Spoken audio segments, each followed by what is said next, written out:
AITA for refusing to give my coworker my parking space, even though she says I'm making her life harder for no reason. I, 34F, work in a mid-sized office building in a busy downtown area. Parking around the building is extremely limited and expensive. When I started working there 4 years ago, I was lucky enough to secure one of the few reserved parking spaces in our building's small garage. The spot isn't free. I pay an extra monthly fee for it that gets deducted directly from my paycheck. It's convenient because it's right next to the elevator, and since I often work late hours, having a secure spot inside the building garage makes me feel safer than parking several blocks away on the street. About 6 months ago, a new coworker named Megan, 29F, joined our department. She seemed friendly at first, and we got along well enough during meetings and lunch breaks. After a few weeks, she learned that I had a reserved parking space. One day, she casually mentioned that she had been struggling to find parking and asked if I ever considered giving up my space since I live relatively close to the office compared to some other employees. I laughed awkwardly and said probably not, since I specifically pay for it, and it's something I arranged with HR years ago. She dropped the subject at the time, or at least I thought she did. A few weeks later, she approached me again, this time more directly. She explained that she drives nearly an hour to work each day and often has to park far away and walk several blocks. She said sometimes she's late because of this and that it stresses her out a lot. Then she asked if I would be willing to give up my reserved spot so she could have it instead. I was honestly surprised. I told her I understood that commuting and parking can be frustrating, but I pay for that spot specifically so I don't have to deal with those issues. Megan seemed disappointed, but didn't argue right away. Instead, she started bringing it up more frequently in casual conversations. She would mention how unfair it felt that someone who lives 15 minutes away gets the parking space while someone who commutes an hour has to struggle every day. She also pointed out that I sometimes take public transportation when the weather is nice, which apparently meant I didn't really need the spot as much as she did. I explained again that the reason I occasionally take the train is because I have the option, not because I want to give up something I pay for.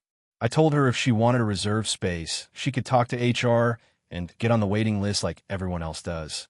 She said the waiting list is over a year long and that by then she might not even still work here. Things escalated during a team lunch a couple weeks ago. Megan brought up the parking issue in front of several coworkers and basically asked the group if they thought it was fair that I kept the spot I barely use while she struggles every day. I felt put on the spot and a bit embarrassed.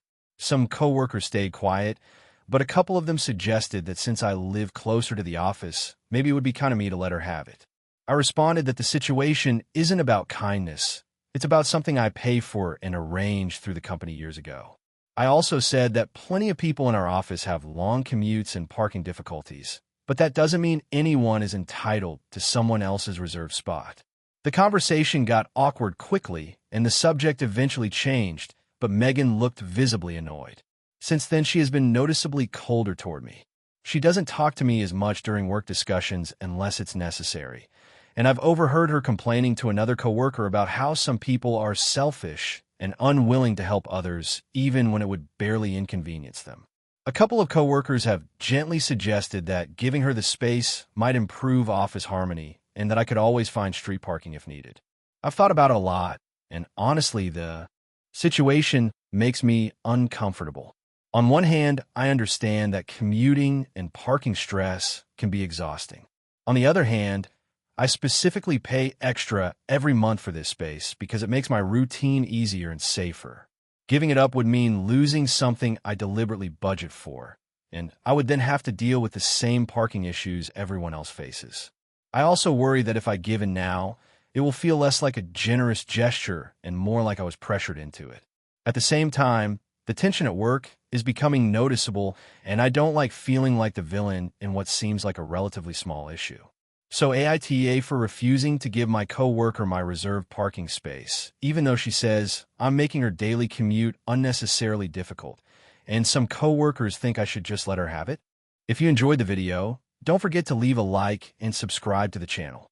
It helps the content grow and motivates me to create even more great videos.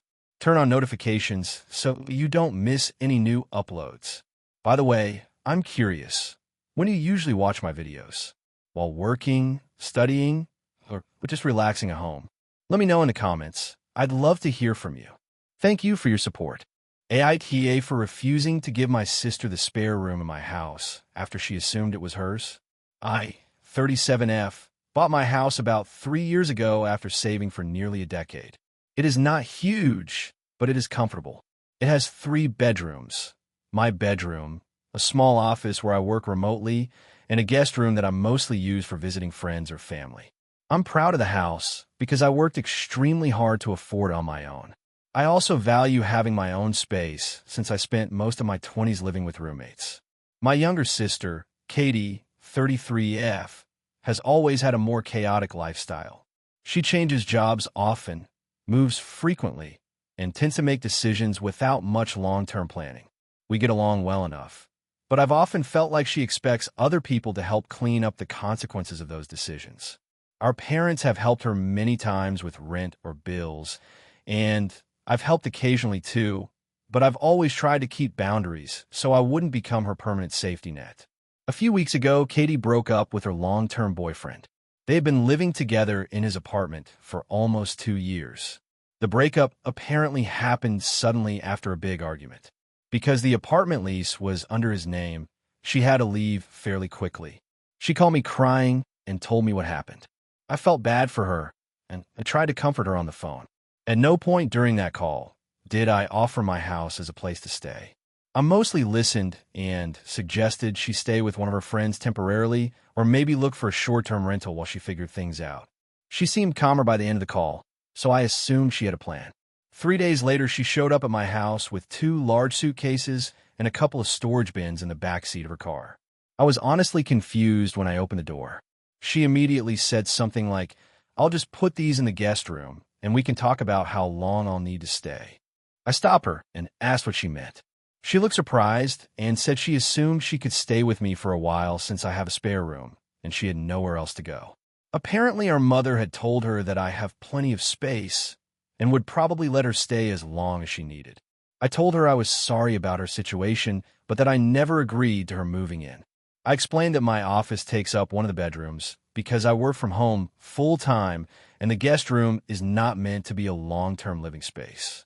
I also told her I had concerns because she tends to stay longer than planned when she moves in with people. She got upset immediately and said I was being cold and selfish. She argued that the room is empty most of the time anyway, and that family is supposed to help each other when things go wrong. She said she only needed a couple of months to save money and find a new apartment. The thing is, I've heard that timeline before. A few years ago, she stayed with our cousin for a few weeks after another breakup and ended up staying almost 6 months. The situation became so tense that they barely talk now. I don't want something similar to happen between us. I try to offer alternatives. I told her I would help her look for apartments, help her move, and even lend her some money for a deposit if needed. I also suggested she check with a couple of her close friends who live nearby. But she insisted that staying with me was the only option that made sense. When I continued to say no, she started crying and said I clearly care more about my comfort than about my own sister. She ended up leaving angrily with all her stuff still in the car. Later that evening, my mom called and asked why I turned Katie away. Apparently, Katie told her I refused to help at all and basically shut the door in her face. My mom said I have the space and should let her stay because she's going through a hard time. Now some family members think I'm being unreasonable because the room technically exists and I live alone. Others say I'm right too. Maintain boundaries in my own house. I do feel bad because Katie is clearly stressed and dealing with a breakup, but I also feel like she assumed something major without asking and put me in a position where saying no made me look like the villain. So AITA for refusing to let my sister move into the spare room in my house after she showed up expecting it to be hers. AITA for refusing to help my sister after she told everyone I was the backup plan for her kids. I'm 32M and my sister Emily is 35F. She has 2 kids, ages 6 and 4. I don't have kids, and honestly, I've always been clear that I like my independence. I work a decent job in IT, live alone, and keep a pretty predictable routine. I help my family when needed, but I've never wanted to be deeply involved in childcare. Emily has always been the opposite of me. She's spontaneous, chaotic, and tends to assume that family will just pick up the slack whenever things get hard. When she had her first kid, everyone rallied around her a lot, including me. I babysat quite a few times, helped assemble furniture for the nursery, and even gave her my old car for cheap because hers broke down. Over time, though, I started noticing a pattern. If Emily wanted to go out with friends, she would call me first. If daycare closed, she'd call me. If she had an appointment, same thing. I didn't always say yes, but I tried to help when I could. The thing that started bothering me was that she didn't ask like it was a favor. It was more like an expectation. Sometimes she'd say things like, "You're free anyway," or "You don't have kids, so you have time." I pushed back a couple times, but she'd laugh it off. A few months ago, there was a big family barbecue at my parents' house. Extended family was there, cousins, aunts, the whole thing. At one point, I was grabbing a drink in the kitchen when I overheard Emily talking to two of her cousins. She was complaining about how stressful parenting is, and then she said something that honestly made my stomach drop. She said, "It's fine, though. If things ever get really bad, I'll just lean on my brother. He's basically my backup plan." One of the cousins asked what she meant, and Emily literally said, "Well, he doesn't have a family or anything. If I ever needed real help with the kids, he'd have to step up. That's what family is for." They laughed a little, but I didn't find it funny at all. It wasn't just the words. It was how casually she said it, like my life was just some empty placeholder waiting to be filled with her responsibilities. I didn't say anything right then because I didn't want to cause a scene at the barbecue, but it stuck with me. About 2 weeks later, Emily called me on a Thursday afternoon asking if I could take the kids overnight that weekend. Apparently, she and her husband wanted to go to a wedding out of town. Normally, I might have considered it, but hearing what she said earlier kept replaying in my head. So I told her I couldn't. She immediately got annoyed and said, "Why not? You're usually free." I told her I just didn't want to. She kept pushing, and eventually I told her I heard what she said at the barbecue about me being her backup plan. There was a long silence, and then she said I was being dramatic. According to her, it was obviously a joke. I told her it didn't feel like a joke, and that I don't like being treated like my only purpose is to be on standby for her kids. She got defensive and said I was twisting her words and that I should want to help because I'm their uncle. I told her I'm happy to be their uncle, but that doesn't mean I'm obligated to be a permanent safety net for every parenting decision she makes. Since then, she's barely spoken to me. The bigger issue is that she's apparently told our parents and some relatives that I refuse to help with the kids anymore. My mom called me and said Emily is overwhelmed and I should try to be more supportive. I explained the whole backup plan comment, and my mom said Emily probably didn't mean it that way, and that family should help each other without keeping score. The thing is, I don't feel like this is about keeping score. I feel like it's about boundaries. I still love my niece and nephew. If there was a genuine emergency, I would absolutely step in. But I don't want to be treated like the default childcare option, just because I chose not to have kids myself. Now some relatives think I'm overreacting and punishing Emily for something she said casually. Emily insists I'm making her feel like a bad parent and that I'm abandoning her when she needs support. Meanwhile, I feel like I'm just finally pushing back against an expectation that was quietly building for years. So AITA for refusing to help my sister after hearing her call me the backup plan for her kids? AITA for refusing to give my sister half of the money I inherited from our grandmother, even though she says I owe her for helping me when we were younger? This situation has become a huge family conflict, and I genuinely don't know if I'm being selfish or just setting reasonable boundaries. I, 35F, have an older sister, Natalie, 38F. Growing up, Natalie was always very protective of me. Our parents worked long hours, so she often took on a lot of responsibility around the house. She helped me with homework, picked me up from school activities, and occasionally covered small expenses when our parents couldn't. I always appreciated that, and I've never denied that she played a big role in supporting me when we were younger. A few months ago, our grandmother passed away. She and I'd always been very close. I spent a lot of time visiting her as an adult, helping her with errands, taking her to appointments, and generally being around when she needed company. When the will was read, it turned out she had left me a fairly significant amount of money, along with a few personal items. My sister did receive something from the estate, but it was considerably smaller. At first, Natalie seemed fine about it. She even told me that she knew Grandma, and I had a special relationship, and that it made sense. But a few weeks later, she asked if we could talk privately. During that conversation, she told me that she thought it would only be fair if I gave her half of what I inherited. I was surprised and asked why she felt that way. Natalie said that while Grandma and I were close, she felt that she had supported me throughout my life in ways that allowed me to succeed. She brought up things like helping me when our parents couldn't, giving me rides, covering small costs when I was younger, and generally being the responsible one in the family. According to her, my inheritance was partially the result of the stability she helped create for me growing up. I told her that while I appreciate everything she did, the money came from Grandma's will and was her decision. I didn't feel comfortable redistributing it, especially since I'm planning to use most of it to pay down my mortgage and put some aside for future financial security. Natalie seemed offended and said that I was ignoring everything she had done for me. Over the next few weeks, the situation escalated. She started bringing it up at family gatherings and making comments about how some people forget who helped them when they needed it. Eventually, she directly told our parents and a few other relatives that I was refusing to share the inheritance, even though she had sacrificed a lot for me growing up. Now, several family members are involved. Some of them think I should at least give Natalie a portion of the money as a gesture of appreciation. Others say that Grandma made her decision and that it's not my responsibility to change it. My parents are trying to stay neutral, but it's obvious they're uncomfortable with the tension. Natalie has also started bringing up specific examples from the past, like times she helped me with school projects, drove me to activities, or gave me money when I was a teenager. While I genuinely appreciate those things, I always thought that was part of being siblings.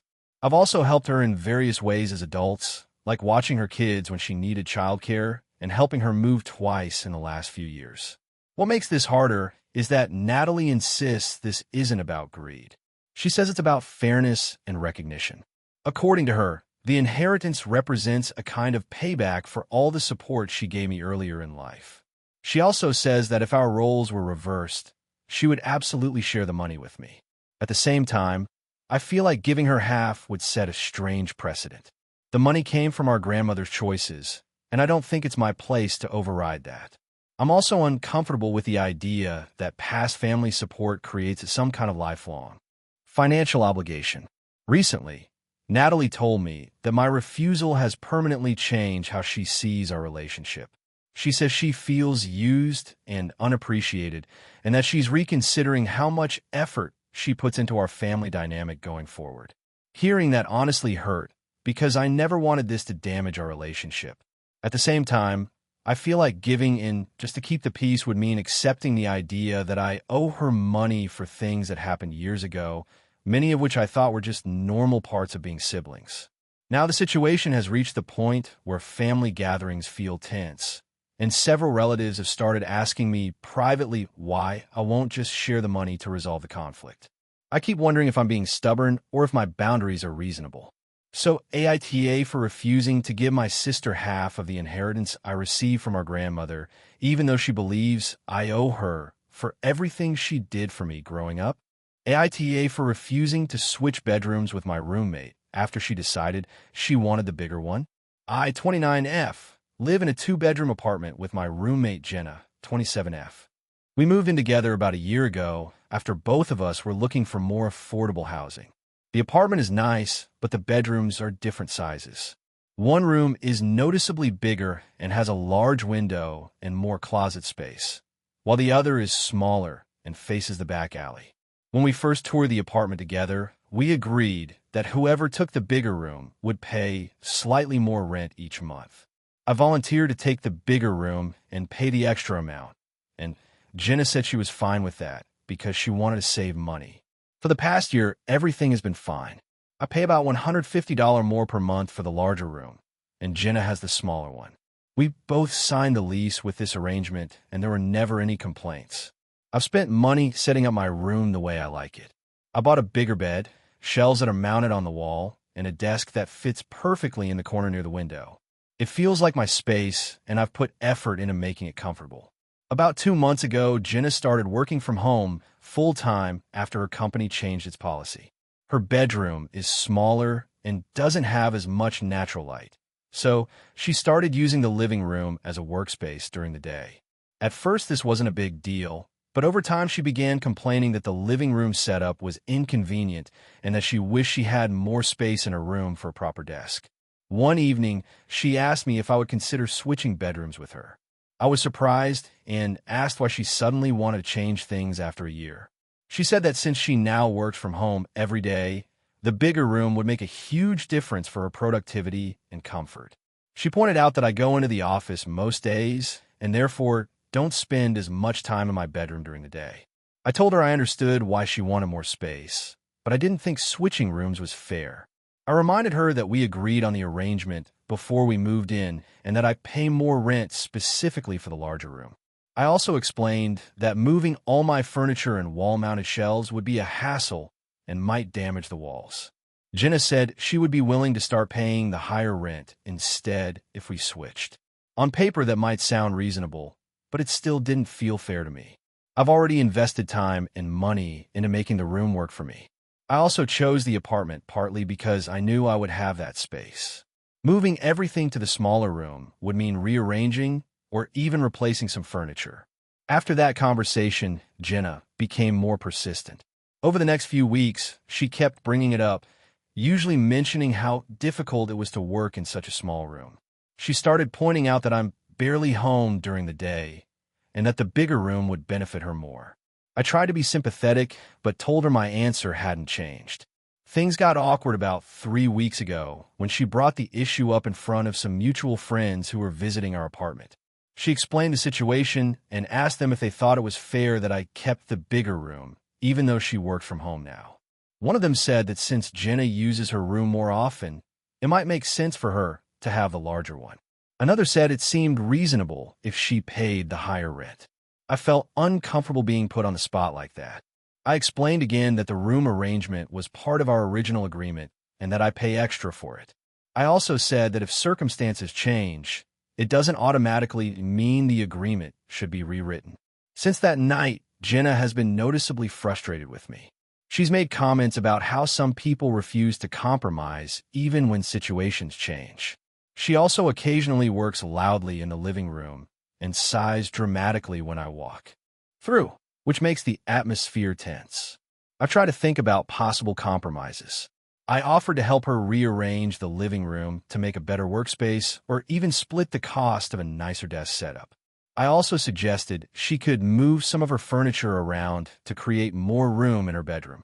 She rejected those ideas and said the real solution is simply switching rooms.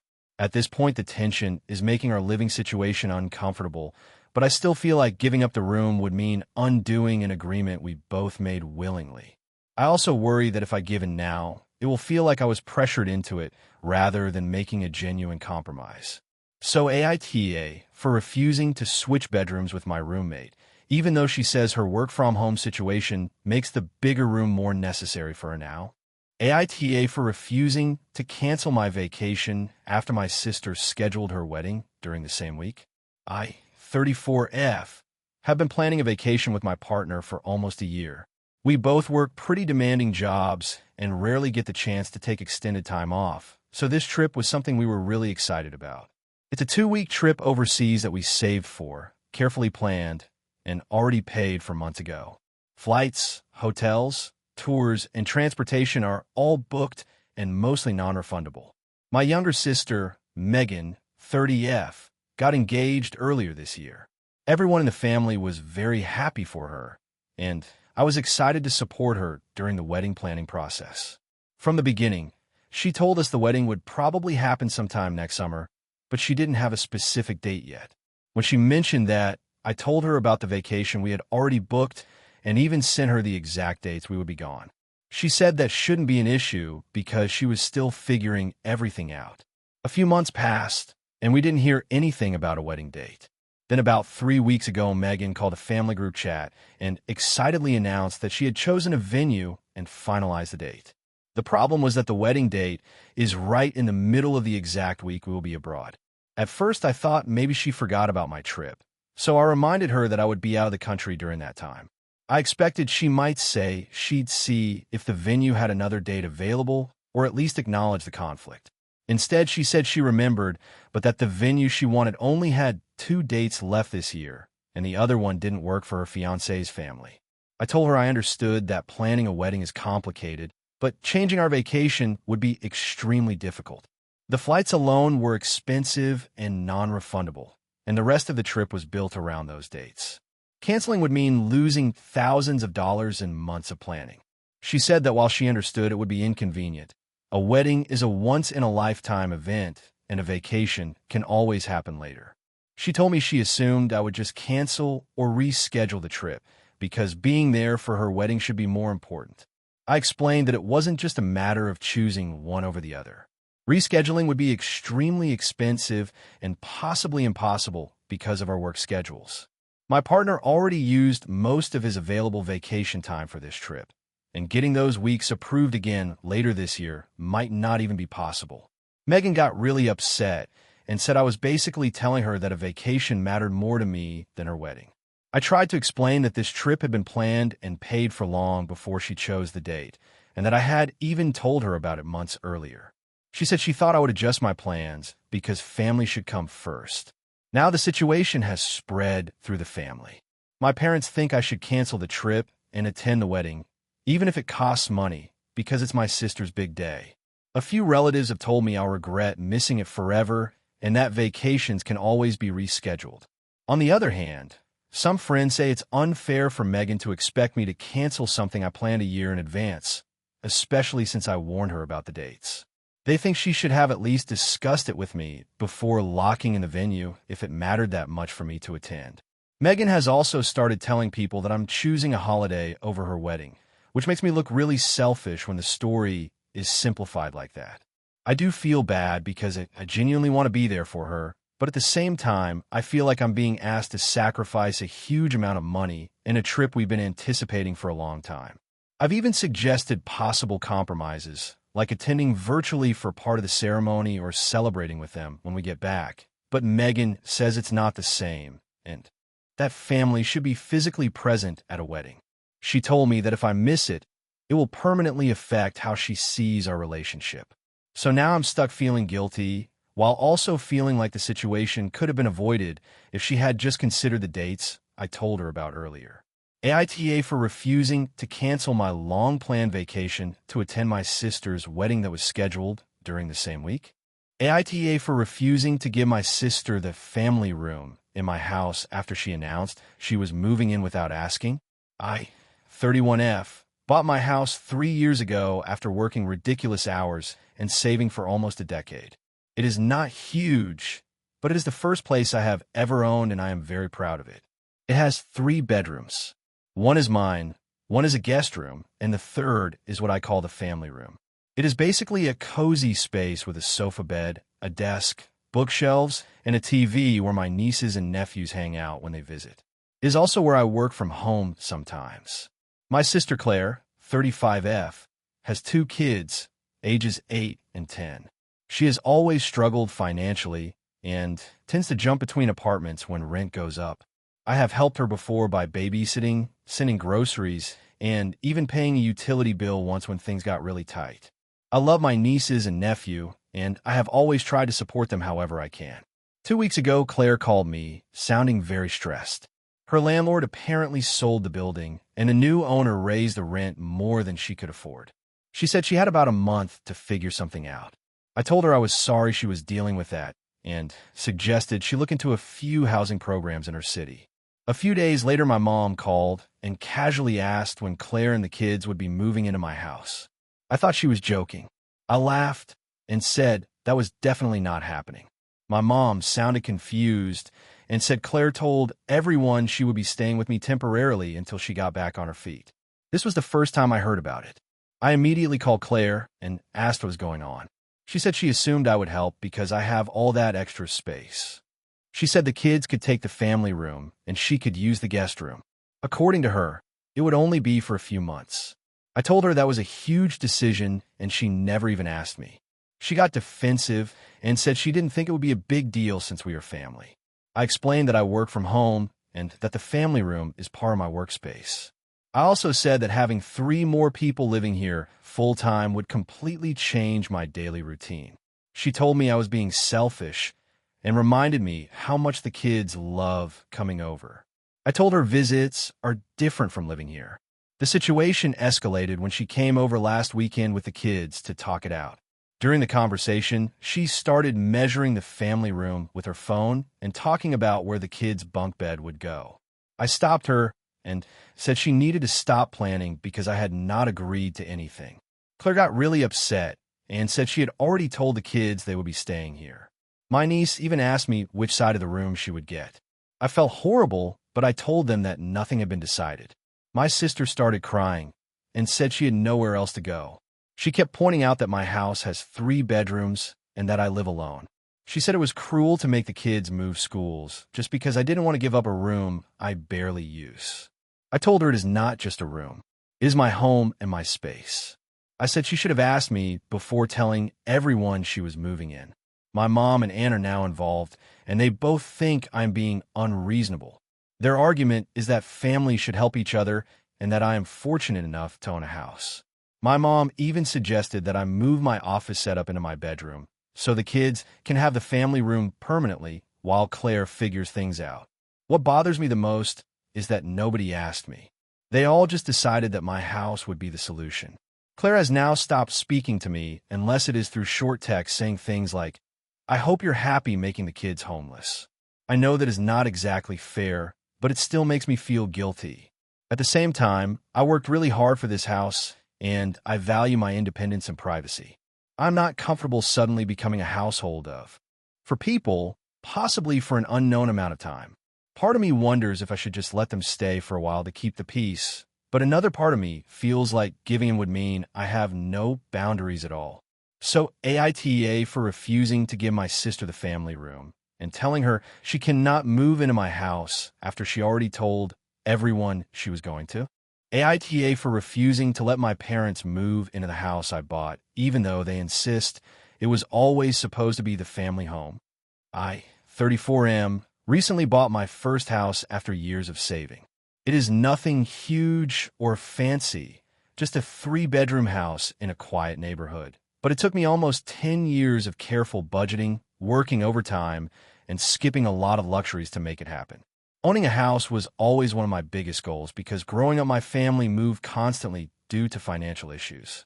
We never stayed in one place longer than a couple of years, and the instability really affected me. For context, I am the oldest of 3 siblings. My parents had us young and struggled financially for most of our childhood. I don't blame them for everything because I know they were trying their best, but a lot of responsibility ended up falling on me as the oldest. I worked part-time in high school, helped with bills when I could, and often babysat my younger siblings so my parents could work extra shifts.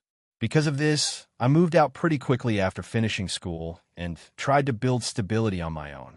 Over the years, I worked my way up at my job and slowly saved enough to buy my own place. When I finally closed on the house, I was incredibly proud. I invited my parents and siblings over for dinner to celebrate and show them the place. At first, everything seemed normal. My parents congratulated me and said they were proud of how hard I worked. But during dinner, my mom made a comment that caught me off guard. She said something like, "It's so nice to know we'll finally have a permanent place for the whole family." I assumed she meant for family gatherings or holidays, so I didn't think much of it at the time. But a few days later, my dad called me and asked when they could start moving some of their things into the spare rooms. I was confused and asked what he meant. He said that since my house had extra space, they were planning to move in with me within the next few months. Apparently, my parents have been struggling financially again and are behind on rent. Instead of finding a smaller place or making other arrangements, they had already decided that moving into my house was the best solution. They framed it as something that was obvious because I have the most stable situation and a big enough house for everyone. I told them I wasn't comfortable with that. I explained that I worked extremely hard to buy this house and that I wanted to enjoy living independently for the first time in my life. I also mentioned that having them move in permanently would completely change the dynamic of my home. I bought the house expecting it to be my personal space, not a shared family household. My parents didn't take this well. My mom said I was being selfish and forgetting how much they sacrificed to raise me. My dad said that family is supposed to support each other and that letting them move in would be the right thing to do. They also pointed out that I have 2 spare bedrooms and that it would be wasteful to leave them empty while they struggle. Things escalated when my siblings got involved. My younger brother thinks I should let our parents stay because they helped all of us growing up, and now it's our turn to help them. My younger sister is more neutral, but said she understands why they assumed they could move in because they talk about my house like it belongs to the whole family. To be clear, I am not refusing to help them at all. I offered to help them look for a smaller apartment and even said I could contribute a little money temporarily while they get back on their feet. I also said they are always welcome to visit or stay for short periods if necessary. What I don't want is for them to move in permanently. Part of the reason is that I've spent my whole life feeling like I didn't really have my own space. Growing up, our homes were always crowded and chaotic. I shared rooms with siblings, had little privacy, and constantly had to adjust my life around other people's needs. Buying this house was supposed to be the first time I could actually build a stable environment for myself. Another issue is that my parents tend to take over when they live somewhere. When we visit them now, they still treat me like a teenager and try to control things like schedules, chores, and even how I spend my free time. I'm worried that if they move in, my house will stop feeling like my home and start feeling like the family house again. Since I told them no, the atmosphere in my family has been tense. My mom keeps sending me messages about how disappointed she is and how she never imagined her own son would refuse to help them when they needed it most. My dad has been quieter but clearly upset. Some relatives have even reached out saying that parents shouldn't have to worry about housing when their child has a house with extra rooms. At the same time, a few friends I've talked to say my concerns are completely reasonable and that letting them move in could easily turn into a permanent situation that would be hard to reverse. I feel guilty because I do care about my parents and I don't want them to struggle, but I also feel like I finally achieved something important for myself, and I don't want to lose the independence I worked so hard for. So AITA for refusing to let my parents move into the house I bought, even though they believe it was always supposed to become the family home. Hey friends, if you enjoy this content, don't forget to like the video and share your thoughts in the comments. We really want to know what you like and what can be improved. What do you think of the video? Are there any topics you'd like to see in future videos? Your feedback really helps us get better. Thanks for being with us. AITA for refusing to give my coworker credit for a project idea, even though she says we basically thought of it together. I, 31F, work as a marketing coordinator at a mid-sized company. I've been there for about 3 years, and while I like the job overall, it can be competitive when it comes to projects and recognition. Promotions and bonuses are often tied to who comes up with successful campaign ideas, so people naturally want credit for their work. About 5 months ago, our department was asked to come up with a new campaign strategy for one of our biggest clients. The client wanted something creative that would stand out online and attract a younger audience. My manager encouraged everyone to brainstorm ideas and said whoever proposed the strongest concept would likely get to lead the project. I spent a couple evenings after work thinking about it. I researched trends, looked at competitors' campaigns, and eventually came up with an idea centered around a short-form video challenge that encouraged customers to create their own content using the client's product. The campaign would involve social media influencers launching the challenge and then regular users participating for prizes. I wrote down the structure, potential hashtags, a timeline, and even some rough examples of how the videos might look. A few days later, I mentioned the general concept to a coworker named Amanda, 28F. Amanda and I are friendly and often talk during lunch breaks. I told her I was working on an idea involving user-generated videos and online challenges. She asked a few questions about it and said it sounded interesting. At the time, it felt like a casual conversation between coworkers, not a formal collaboration. Later that week, I finalized the proposal and presented it during a department meeting. My manager seemed excited about it and asked me to expand on the details. After some discussion, the team agreed to move forward with my concept, and I was asked to lead the campaign planning.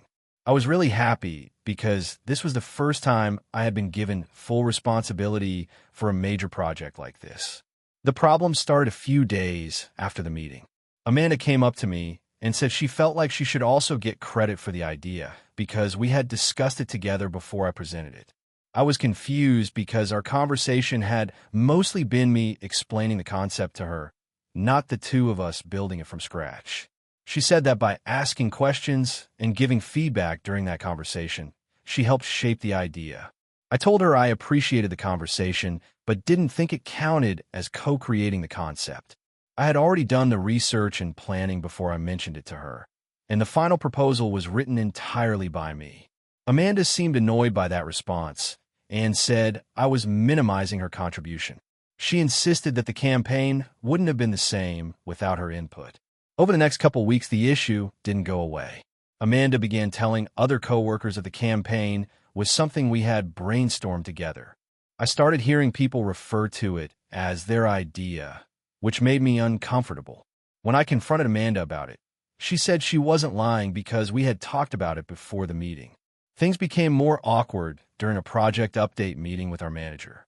Amanda mentioned that she was glad to see our idea coming together. My manager looked slightly confused, but didn't say anything at the time. After the meeting, I clarified privately that I had developed the concept on my own before discussing it with Amanda. My manager said she assumed that was the case based on the proposal documents, but suggested I try to keep things professional with Amanda. Since then, Amanda has been cold toward me. She doesn't respond much in group chats and avoids working with me when possible. A couple coworkers have hinted that I could have just shared some credit to keep the peace, especially since Amanda did hear about the idea early on. One person even said that collaboration is important in our field and that being too protective of ideas can make you look difficult to work with. I've thought about that a lot, but the truth is I spent hours developing the concept before anyone else knew about it. The conversation with Amanda lasted maybe 10 minutes and mostly involved her reacting to something I had already designed. It feels unfair to suddenly treat it like a joint effort when the groundwork was clearly mine. At the same time, I don't enjoy the tension in the office. Part of me wonders if I should have just said we worked on it together so things wouldn't be awkward now. But another part of me feels like doing that would erase the effort I put into creating the project in the first place. So AITA for refusing to give my coworker credit for a campaign idea when she says we essentially came up with it together, even though I believe it was my concept from the start. AITA for refusing to give my coworker my parking spot, even though she says she needs it more than I do. I, 31F, work at a mid-sized company in an office building that has a small underground parking garage. The building only has a limited number of reserved spots, and most employees either park in a nearby public garage or take public transportation. When I was promoted about a year ago, one of the perks that came with the role was a reserved parking space in the building's garage. It's not something I asked for specifically, but it was included in the offer, and honestly, it's been very convenient because the public garages nearby are expensive and fill up quickly.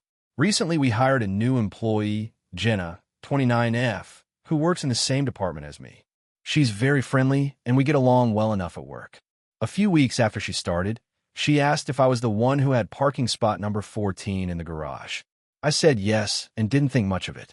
Then she explained that she had been trying to get a parking pass, but was told there were none available at the moment. At first, I assumed she was just making conversation, but then she asked if I would be willing to give her my spot. I thought she meant temporarily, so I asked what she meant exactly. She said she lives about 40 minutes away and drives in every day, and the public garages nearby are expensive and sometimes a 10-minute walk from the office. She also said she recently injured her knee, and the extra walking every morning and evening is really difficult for her right now. I told her I was sorry about her knee and that I understood why the situation was frustrating, but the parking spot is technically part of my job benefits. I also commute by car every day, and the spot makes a big difference in my routine. Before I had it, I used the same public garage as she's talking about, and it could easily add 20 minutes to my commute when you include the walk. Jenna said she understood that, but that my commute is shorter than hers and I don't have an injury, so it would make more sense for me to use the public garage for a while. She emphasized that she was only asking until her knee improves or until a new parking spot becomes available. I told her I'd think about it, but the more I thought about it, the more uncomfortable I felt. The parking spot isn't something I randomly claimed. It was included as part of my compensation when I was promoted, and giving it up, even temporarily, feels like giving up part of that benefit. I also worry that if I give it up for now, it could turn into something much longer. A few days later, she asked again, and I told her politely that I wasn't comfortable giving up my spot. I suggested that she talk to HR about her knee injury, because they might be able to arrange a temporary accommodation or help her get priority if a spot opens up. I even mentioned that some employees occasionally go fully remote for a few weeks when dealing with injuries. She seemed disappointed, but didn't say much at the time. However, later that week, I started hearing comments from a couple of coworkers about how Jenna is struggling with the long walk from the garage and how it would be nice if someone with a reserve spot could help her out temporarily. One coworker even directly said that since I'm young and healthy, it wouldn't really hurt me to give up the space for a while. Jenna hasn't confronted me again directly, but she has mentioned her knee and the parking situation several times in group conversations, usually while joking about how she has to limp across the parking lot every morning. It makes things awkward because people glance at me when she says it, since everyone knows I have one of the reserved spots. Now I'm starting to feel guilty, even though logically I know the spot is mine through work. At the same time, I feel like if I give it up now, it sets a precedent that my job benefits are negotiable based on who asks for them. I also think HR should be the one solving this kind of problem, not individual employees negotiating perks among themselves.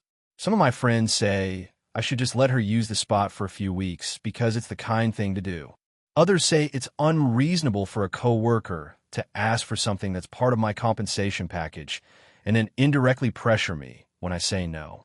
I genuinely do feel bad about her injury and situation, but I also feel like I'm being put in a position where I either sacrifice something I earned through my job or look like a selfish person in front of the office.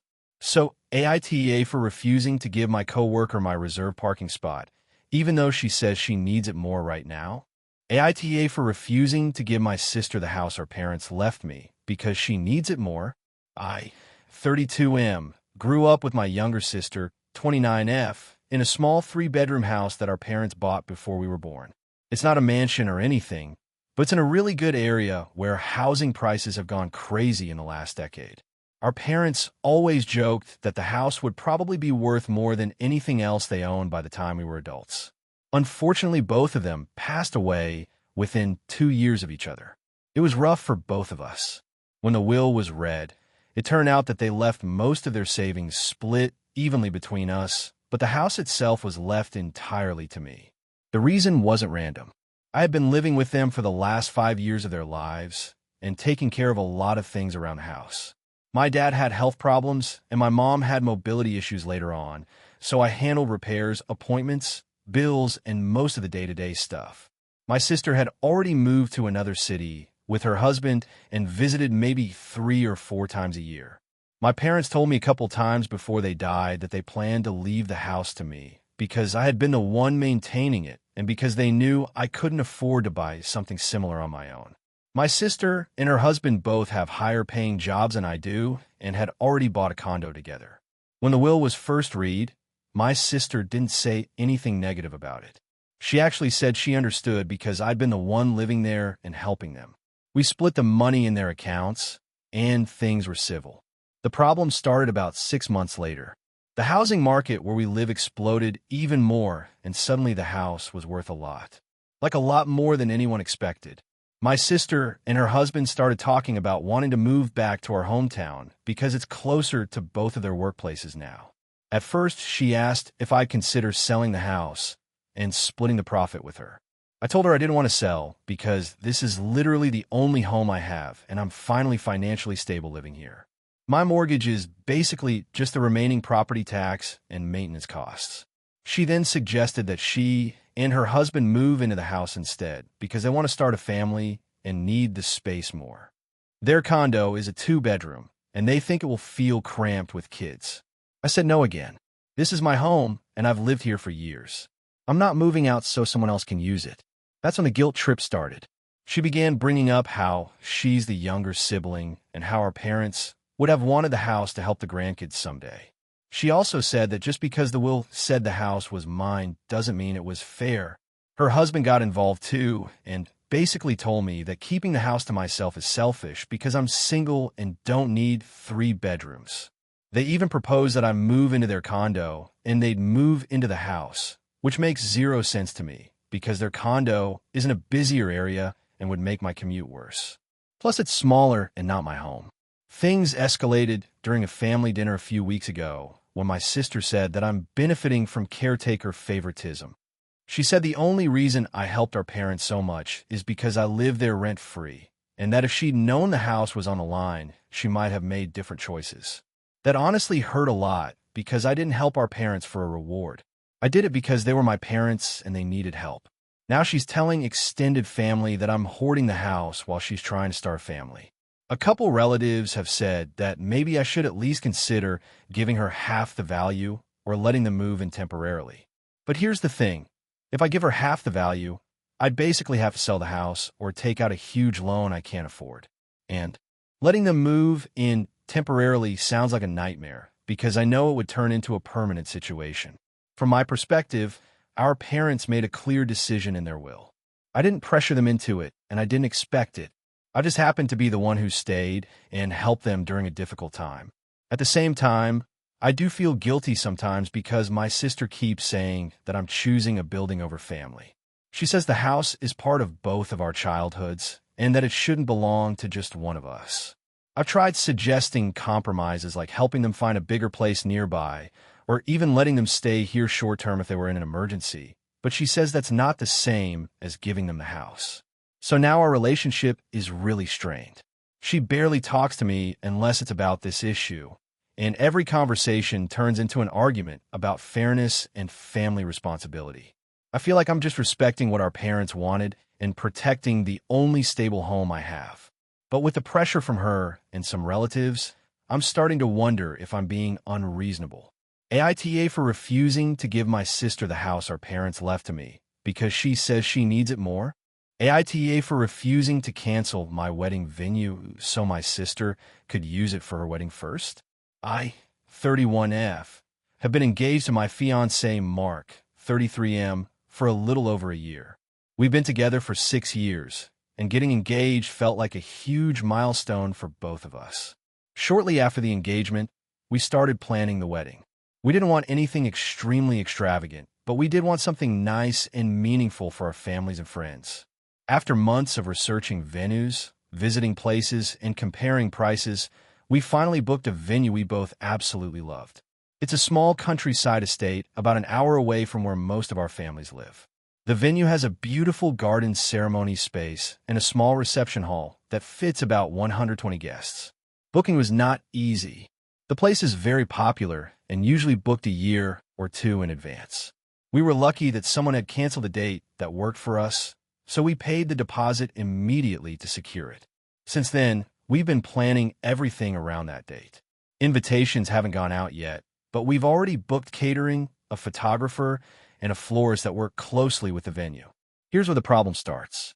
My younger sister Claire, 28F, got engaged about 3 months ago.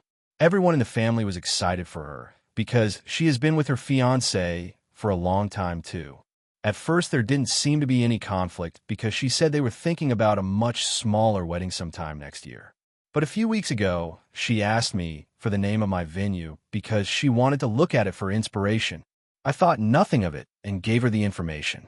A week later, she called me, sounding extremely excited. She told me she had toured the venue and completely fallen in love with it. Apparently, it was exactly the kind of place she had been imagining for her wedding. Then she asked me what my exact wedding date was again. When I told her, she got quiet for a moment and said something that completely shocked me. She asked if I would consider giving her the venue date so she could have her wedding there first. At first, I thought she was joking, but she was completely serious. She explained that because my fiancé and I had been engaged longer, we could probably wait a little more without it being a big deal. She also said that she and her fiancé wanted to get married sooner because they were thinking about starting a family soon. According to her, if she could take my venue date, she would just swap timelines with me and I could pick a different venue later. I told her that wasn't realistic. We had already paid deposits to several vendors, and the venue itself required a non-refundable deposit. Changing venues would likely mean losing thousands of dollars and starting the planning process all over again. I also explained that we chose that specific venue because it meant a lot to both of us, and we had already spent months planning around it. Claire didn't take this well. She said that since I was the older sister, it would be a kind and supportive thing to do for her. She also pointed out that her wedding would probably be smaller and simpler, meaning the venue might actually suit her event better than ours. She kept saying that I could always find another place, but that she had finally found her dream venue. Things escalated when she brought the issue to our parents. My mom told me that while she understands my frustration, it might be worth considering because family harmony is important. My dad didn't directly tell me to give up the venue, but he did say that weddings are just one day and relationships with family last forever. Meanwhile, Claire has been telling relatives that I'm refusing to help her, even though I could easily pick another venue. Some extended family members have even started messaging me suggesting that since I booked first, I should be flexible and let my sister use the place because she seems so excited about it. Others think it's ridiculous that she would even ask and say that booking a venue someone else already reserved is unreasonable. I feel torn because I do love my sister and I don't want our relationship damaged over something like this. But at the same time, it feels incredibly unfair that I'm being asked to undo months of planning and potentially lose a lot of money just so she can have the exact venue she wants sooner.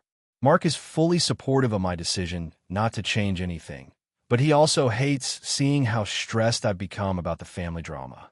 Claire keeps insisting that if our roles were reversed, she would absolutely step aside for me.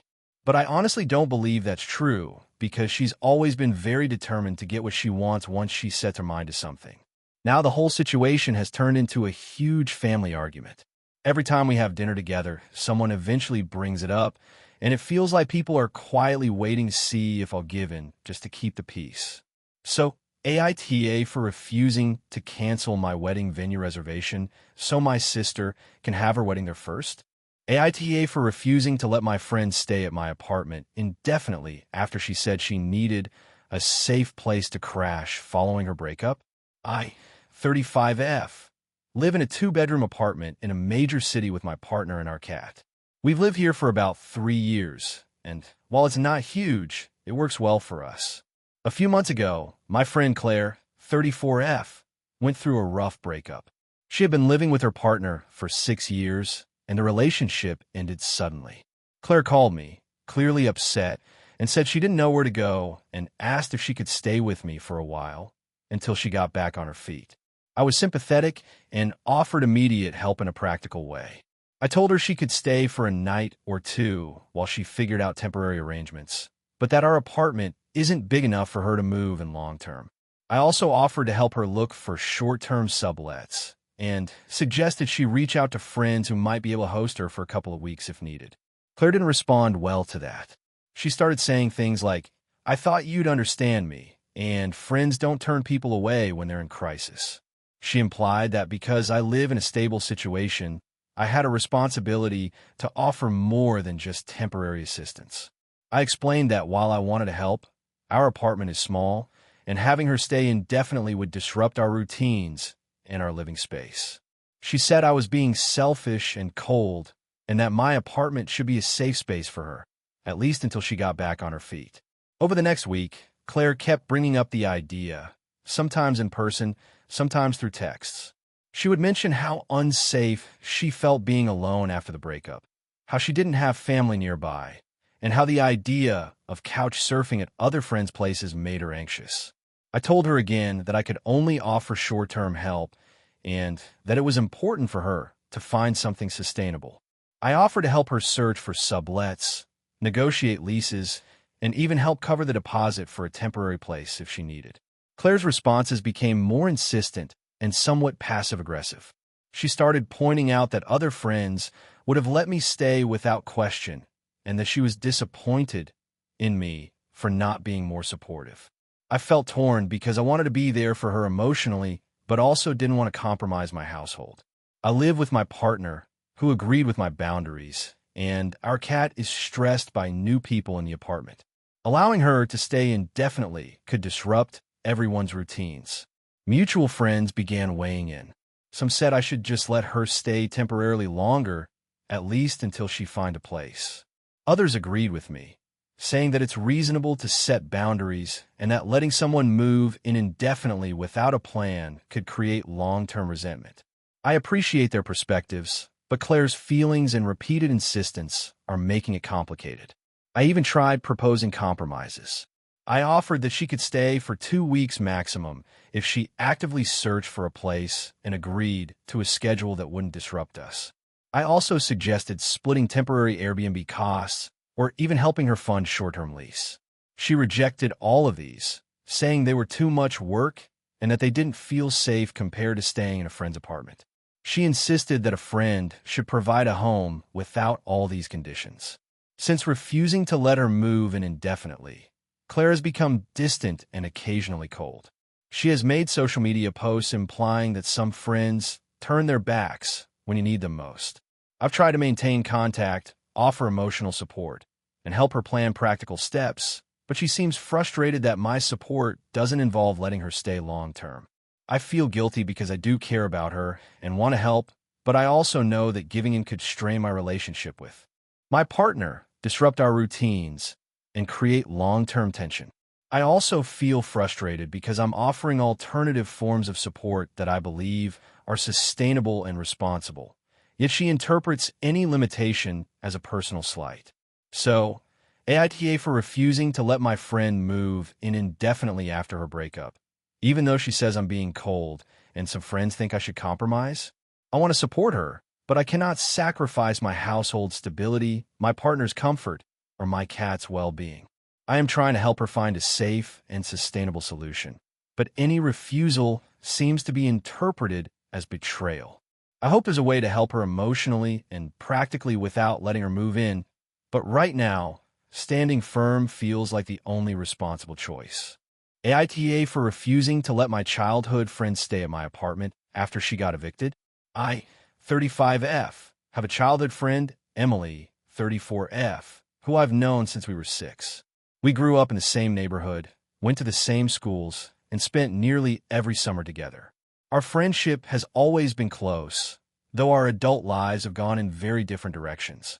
I have a steady job as a software engineer, live alone in a 2-bedroom apartment that I've worked hard to make comfortable, and I value my routines, organization, and personal space. My apartment is both my home and my workspace since I work from home several days a week. Emily, on the other hand, has struggled with stability for years. She has had a series of short-term jobs, moved apartments frequently, and has a history of making impulsive financial decisions. While I've always supported her emotionally and offered advice, I've been careful about letting her live with me in the past because it tends to create tension and stress. A few days ago, Emily called me in tears. She had just been evicted from her apartment and said she had nowhere else to go. She asked if she could stay with me temporarily while she figured things out. She promised it would only be a few weeks and assured me she would respect my space, follow my rules, and not interfere with my routines. I care about Emily deeply, but my first instinct was hesitation. From experience, temporary stays with her often end up lasting much longer, and my apartment is small. Having her move in could disrupt both my work and personal life. I told her that I couldn't have her live with me. I explained that my apartment is not suitable for long-term guests, that I rely on quiet and routine to maintain my mental health, and that having her stay, even temporarily, could create stress for both of us.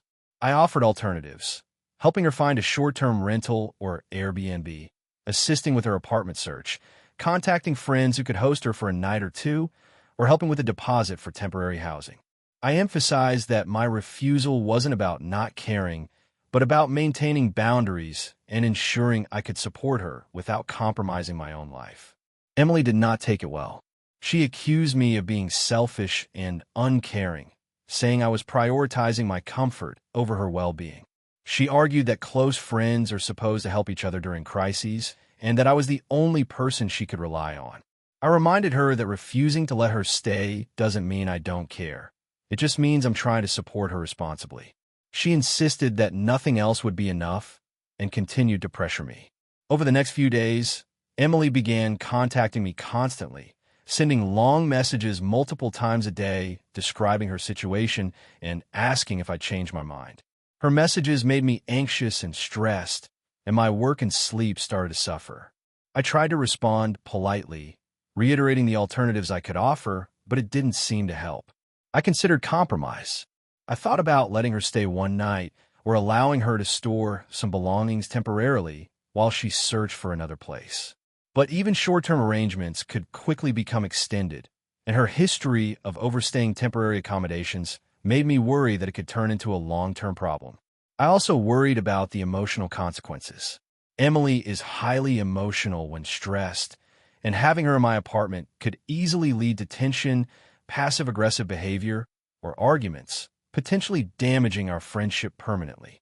Some of my friends and family have told me I'm justified, pointing out that boundaries are necessary to protect both my friendship and my well-being. Others have said I should make an exception because she's in a crisis.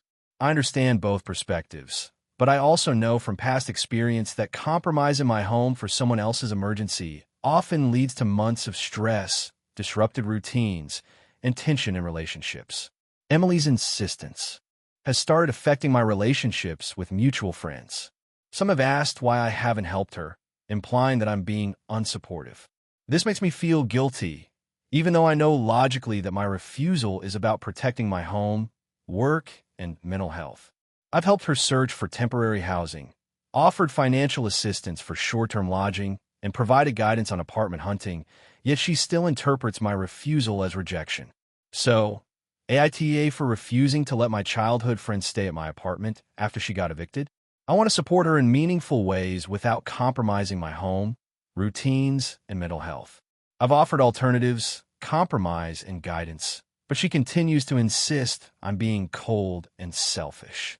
I feel caught between wanting to help and needing to protect my stability, and the situation has left me stressed, anxious, and guilty. I've tried to make it clear that my refusal is about boundaries and not a lack of love or loyalty, but Emily continues to insist I'm selfish. I feel like no matter what I do, I'll either disappoint her or compromise my own well-being. I want to support her responsibly without turning my home into a source of stress and conflict, but it feels impossible to strike the right balance. I'm exhausted emotionally and don't know if standing firm makes me the asshole. AITA for refusing to lend my parents money after they repeatedly mismanaged their finances and then got upset when I wouldn't help. I'm a 32-year-old woman, and this has been a long-standing issue in my family. My parents, both in their late 60s, have always had a complicated relationship with money. Growing up, we didn't have much, and I watched my parents make impulsive financial decisions that often left us struggling. Even as an adult, they continue to live paycheck to paycheck, making purchases they can't really afford and relying on credit cards and loans to keep themselves afloat. A few months ago, my mom called me in a panic. They had gotten into some debt with a payday loan, and their bills were piling up. She asked if I could lend them $5,000 to cover everything until their next paycheck. I told her no. I explained that I had my own financial obligations, and more importantly, lending them money in the past had not helped them. It only seemed to prolong the cycle of debt. They have a pattern of mismanaging money and then expecting me to fix the problem. In the past, I had lent them smaller amounts, sometimes even covering for them without them repaying me fully. It's exhausting, and I've realized that I can't be their financial safety net forever. After I said no, both my parents were upset. They told me that I was being selfish and that family should help each other. My dad said that if I loved them, I would find a way to help them. My mom added that I had a moral obligation to prevent them from going into financial ruin. I try to reason with them, reminding them that I am willing to help in ways that don't involve putting myself at financial risk, like helping them create a budget or finding financial counseling. But they weren't interested in that. They just wanted the money. This escalated when my sister, who also lives nearby, got involved. She told me I was being cruel and that I should step up for my parents. She even suggested that if I didn't help, our relationship with them could be damaged permanently. I feel like I'm being painted as the villain simply for setting healthy boundaries. I understand wanting to help family, but I also feel like continually bailing them out enables their behavior rather than helping them in the long term. A few weeks later, my parents had another incident with a loan company. They texted me, desperate again, and I ignored the messages.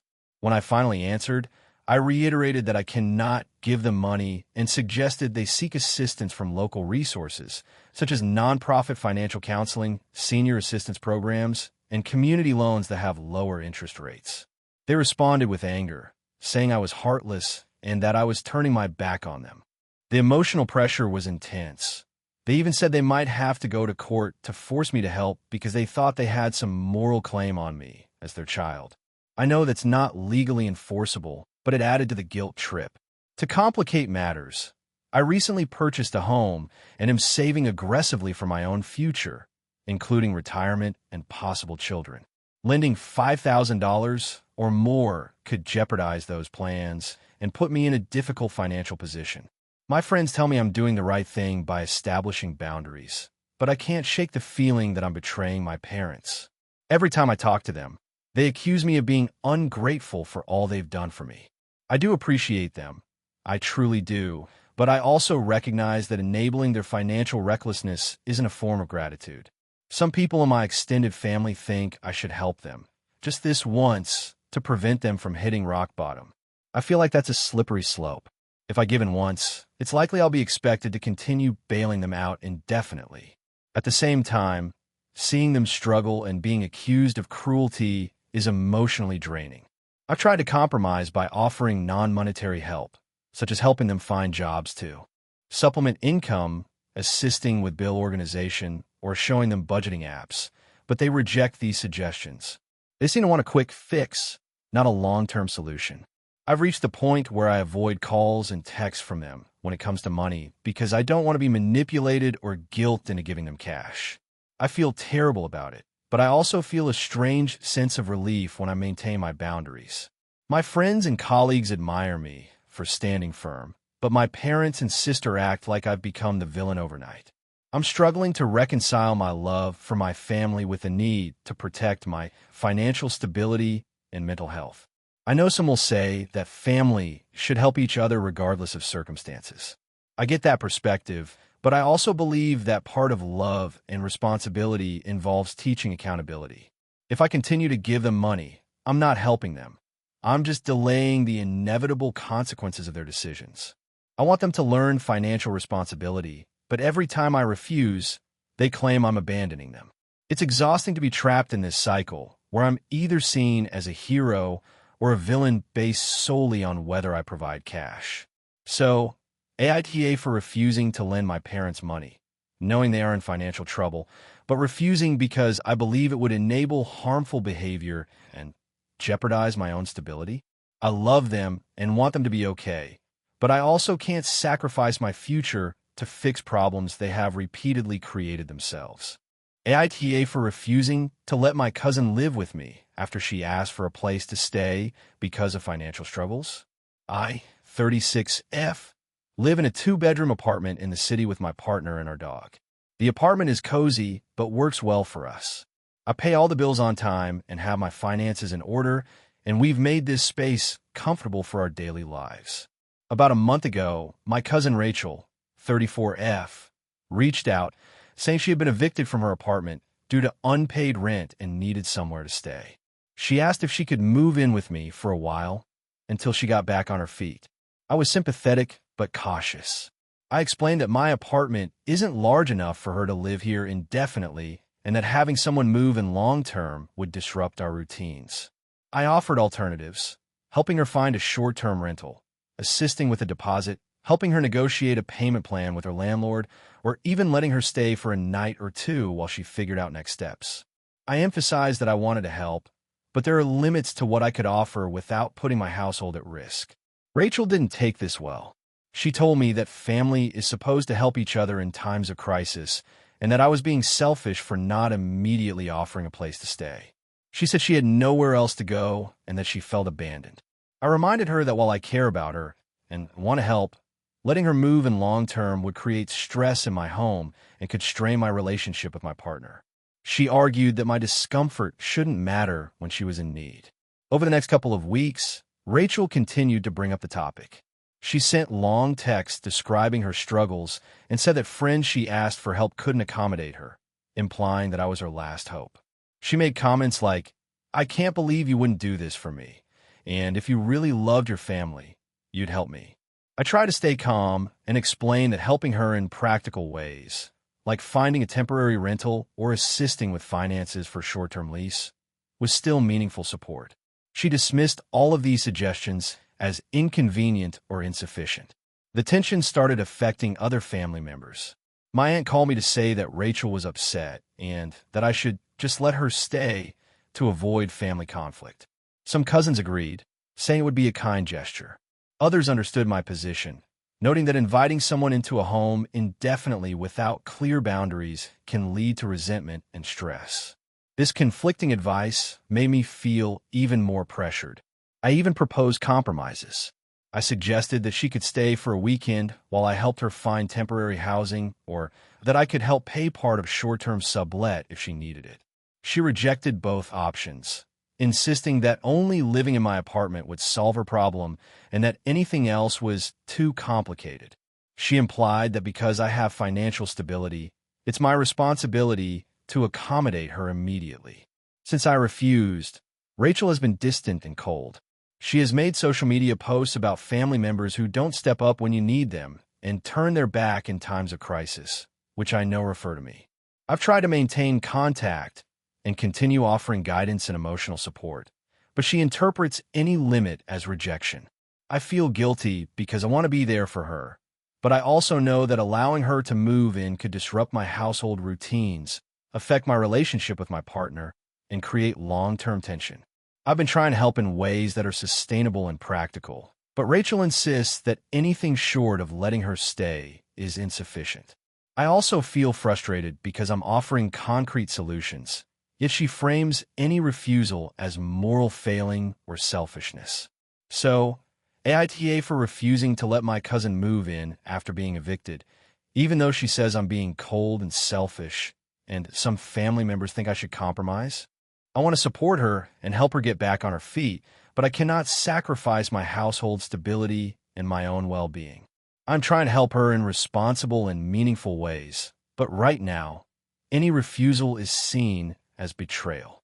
I hope there's a way to help Rachel emotionally and practically without letting her move in, but standing firm feels like the only responsible choice at this moment.